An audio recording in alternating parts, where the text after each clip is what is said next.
আমি সম্মানের সাথেই বলছি। আপনি তো একজন বাচ্চা। আপনি বলছেন যিশুর আগের নবীদের জন্য আল্লাহ পিতা ছিলেন, কিন্তু এখন তিনি পিতা নন। এখন আপনি এখানে আমাকে ইসলাম শেখাতে এসেছেন। আমাকে অপমান করবেন না, সম্মান করুন। আপনারও লজ্জা হওয়া উচিত, কারণ আপনার কথায় বৈপরীত্য আছে। আপনি ইংরেজি বোঝেন না, ভাইটা পাগলের মতো আচরণ করছেন।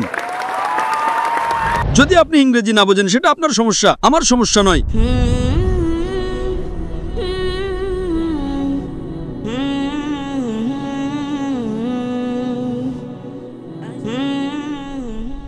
আমার নাম গেমেচু তেস্তে।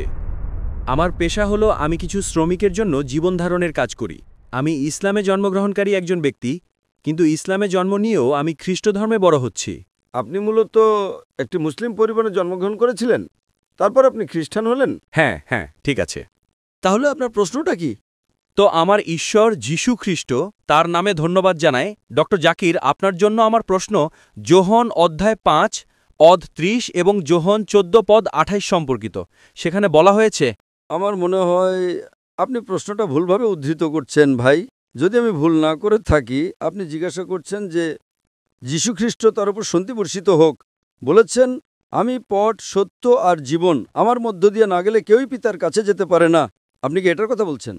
হ্যাঁ হ্যাঁ, আপনি সঠিকভাবে উদ্ধৃত করছেন না। আমি কিছুটা শুনতে পেয়েছি, কিন্তু আপনার উদ্ধৃতিটি সঠিক ছিল না।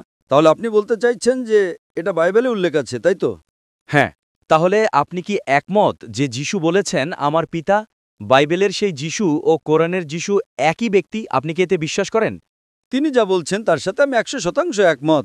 কিন্তু তিনি যখন এটা বলেন, তখন আপনি এর দ্বারা কি বোঝেন? আপনি যাই বোঝান না কেন, আমার প্রশ্ন হলো আপনি কি একমত?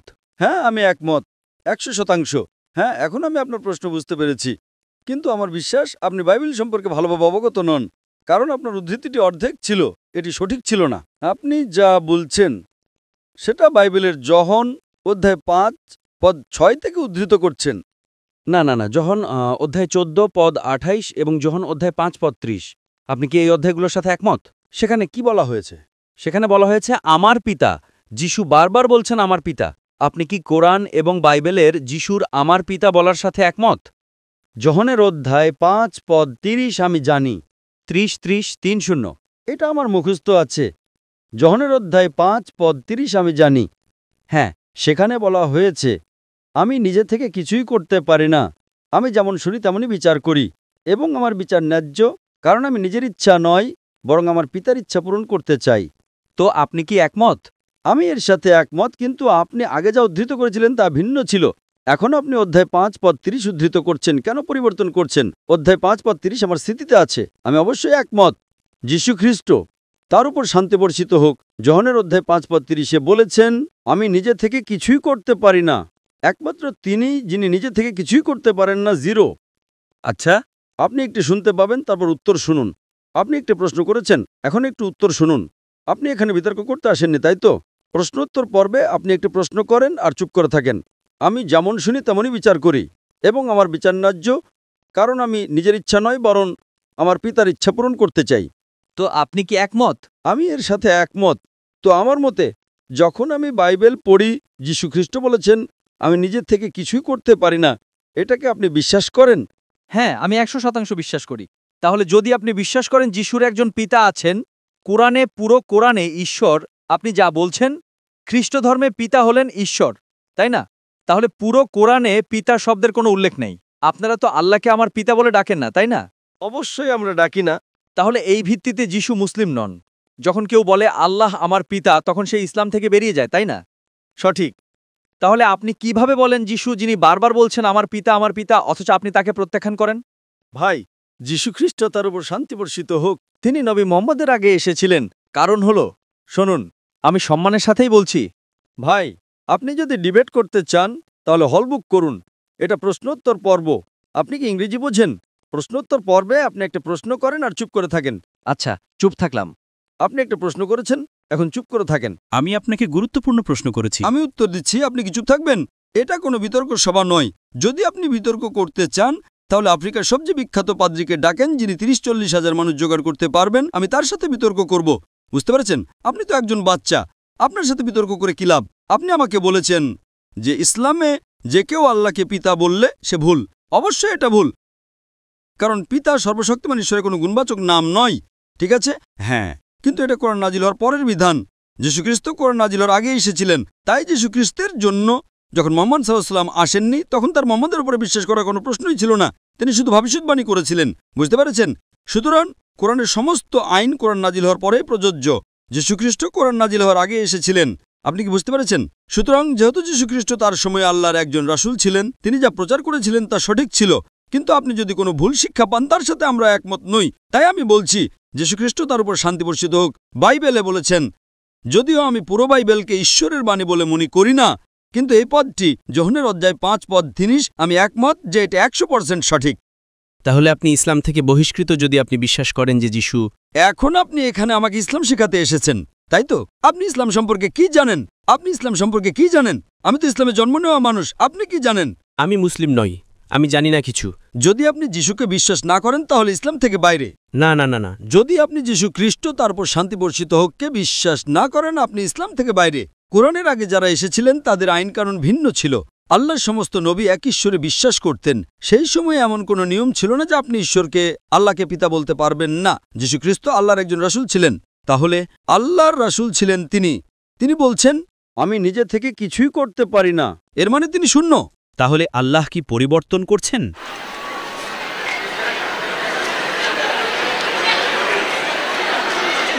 আল্লাহ মন পরিবর্তন করেন না। তাহলে আপনি এমন কেন বলছেন? আপনি বলছেন যিশুর আগের নবীদের জন্য আল্লাহ পিতা ছিলেন, কিন্তু এখন তিনি পিতা নন। আপনি কি চুপ করবেন? আপনি নিয়ম ভাঙছেন। আপনি বুঝতে পারছেন না, আপনি নিয়ম ভাঙছেন। প্রশ্নোত্তর পর্বে আপনি প্রশ্ন করবেন এবং চুপ থাকবেন। আপনার বাধা দেওয়ার অনুমতি নেই। এটা কোনো বিতর্ক সভা নয়। আপনি কি ইংরেজি বোঝেন? আমার মনে হয় আপনার ইংরেজি দুর্বল। আপনার স্কুলে ফিরে যে ইংরেজি শেখা উচিত। ঠিক আছে, ঠিক আছে, ঠিক আছে। আমার ইংরেজি দুর্বল হলেও আমি আপনাকে বুঝতে পারছি। এটা নিয়ে মজা করবেন না, কেমন? সবাই আমাকে নিয়ে মজা করছেন। যখন আপনি ক্লাস 1-এ পড়েন, তারপর ক্লাস 2-তে যান, তারপর ক্লাস 3-তে যান, আপনি ক্রমাগতই বেশি জ্ঞান অর্জন করতে থাকেন। এতে কোনো বৈপরীত্য নেই। আল্লাহর ক্ষেত্রে বিষয়টা এমনই। আল্লাহ একে একে ওহী পাঠিয়েছেন। পরীক্ষার বিষয়বস্তু বদলাতে থাকে। আপনাকে কোন বিষয়ে পড়তে হবে তার উপরে নির্ভর করে। সুতরাং যিশুর সময়ে তিনি সর্বশক্তিমান ঈশ্বরের রাসূল ছিলেন। আমরা বিশ্বাস করি যে তিনি আল্লাহকে বিশ্বাস করতেন এবং আল্লাহর বার্তা প্রচার করতেন। সেই সময় যখন তিনি বলেছিলেন সর্বশক্তিমান ঈশ্বরকে পিতা বলে ডাকো, তাতে কোনো সমস্যা ছিল না। কিন্তু আপনারা তাকে ভুল বোঝা শুরু করলেন। আর যখন তাকে ভুল বোঝা শুরু করলেন, ঠিক সেই কারণেই আল্লাহ সুবহানাহু ওয়া তাআলা মহিমান্বিত কোরআনের সবকিছু হুবহু পুনরাবৃত্তি করেননি। অতীতে যা ছিল তা ভিন্ন ছিল। আল্লাহ কোরআনে সূরা মাইদা অধ্যায় 5 আয়াত নাম্বার 3-এ বলেন, আজ আমি তোমাদের জন্য তোমাদের দিনকে পরিপূর্ণ করে দিলাম, তোমাদের প্রতি আমার নিয়ামত সম্পূর্ণ করে দিলাম, আর ইসলামকে তোমাদের জন্য দিন হিসেবে নির্বাচন করলাম। এরপরে নতুন কিছু যোগ বা বিয়োগ করা যাবে না। আমি আপনাকে প্রশ্ন করছি, যখন পিতাই ঈশ্বর, তার মানে যিশু ঈশ্বর নন, আপনি কি বিশ্বাস করেন যে যিশু ঈশ্বর? হ্যাঁ, তিনি ঈশ্বরের পুত্র 100%। তাহলে তো বৈপরীত্য, খুব খারাপ বৈপরীত্য। একবার চিন্তা করেন, কোনো বৈপরীত্য নেই। আপনি বিপরীতে হয়তো। যিশু বলেছেন, আমি নিজে থেকে কিছুই করতে পারি না। এর মানে আপনার ঈশ্বর কিছুই করতে পারেন না। লজ্জা হচ্ছে আপনার জন্য। লজ্জা? আমাকে অপমান করবেন না, সম্মান করুন। আপনারও লজ্জা হওয়া উচিত। আমাকে অপমান করবেন না। তাহলে তো সবাই আপনাকে এটাই বলছে, আপনার ঈশ্বর কিছুই করতে পারেন না, আপনার ঈশ্বর কোনো কাজই করতে পারেন না। আপনি বাইবেলে যোহনের অধ্যায় 5 পদ 30 থেকে উদ্ধৃত করেছেন, যীশু খ্রিস্ট তার উপর শান্তি বর্ষিত হোক বলেছেন, আমি নিজে থেকে কিছুই করতে পারি না। ঈশ্বর কখনোই বলবেন না আমি কিছু করতে পারি না। তাই সে বলছে আমি আমার পিতার ইচ্ছা পালন করব। দয়া করে বক্তাকে সম্মান করুন, তাকে উত্তর দিতে দিন। আমি তাকে সম্মান করি, কিন্তু সে আমাকে নিয়ে মজা করছে। কেন? কারণ আপনার কথায় বৈপরীত্য আছে। আপনি ইংরেজি বোঝেন না। ভাইটা পাগলের মতো আচরণ করছেন। দয়া করে কেউ মাইক্রোফোনটা বন্ধ করুন। এই ভাই ধর্মপ্রচার করতে চান। ভাই, আপনি বরং এই তাঁবুটা ভাড়া করেন। আগামীকাল রাতের জন্যই তাঁবুটা ভাড়া করেন। খ্রিস্টান ধর্মে পাদ্রীরা কখনো কাউকে প্রশ্ন করতে দেয় না। আমরা আপনাকে এত সময় দিচ্ছি আর সবার সময় নষ্ট করছেন। আপনি নিজেকে হাস্যকর পাত্র বানাচ্ছেন। আপনি বলছেন ঈশ্বর কিছুই করতে পারেন না। আমি কিভাবে একমত হব? আমি আমার যিশু খ্রিস্ট তার উপর শান্তি বর্ষিত হোককে ভালোবাসি। আপনি যদি তাকে ভালো না বাসেন সেটা আপনার সমস্যা। আমি কি আমার প্রশ্ন শেষ করতে পারি? ভাই, আপনি কি মাইকটা ধরতে পারেন? তো এই ভাই বাইবেলের যোহনের অধ্যায় 5 পদ 30 থেকে উদ্ধৃত করছেন, যীশু খ্রিস্ট তার উপর শান্তি বর্ষিত হোক বলেছেন, আমি নিজে থেকে কিছুই করতে পারি না। সর্বশক্তিমান ঈশ্বর কোনো ধর্মেই কখনোই বলবেন না আমি কিছু করতে পারি না। সুতরাং এটা প্রমাণ করে যীশু খ্রিস্ট তার উপর শান্তি বর্ষিত হোক ঈশ্বর ছিলেন না। যদি আপনি ইংরেজি না বোঝেন সেটা আপনার সমস্যা, আমার সমস্যা নয়। আর আপনি একই কথা বারবার বলেই যাচ্ছেন, বলেই যাচ্ছেন, বলেই যাচ্ছেন। Can we have the next question, please?